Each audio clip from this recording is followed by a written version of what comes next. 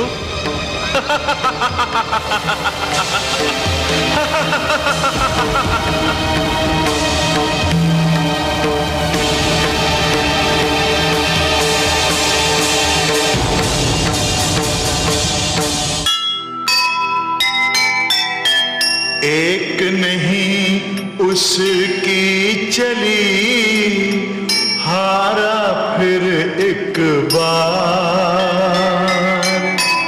अमृत से वंचित रहा दानव का परिवार। देर सही उसके यहाँ नहीं मगर अंधेर, जो अमृत के योग्य है पाए देर सवेर, पाए देर सवेर। जो सुनेगा ये पुराण पाएगा सुख और ज्ञान, पाएगा सुख और ज्ञान। कर्म को ही धर्म जान, प्रेम की तू छेड़तान, प्रेम की तू छेड़तान। बीते युग बता रहे हैं, बीते युग बता रहे हैं, सत्य पथ पे चल सुजान। विष्णु पुराण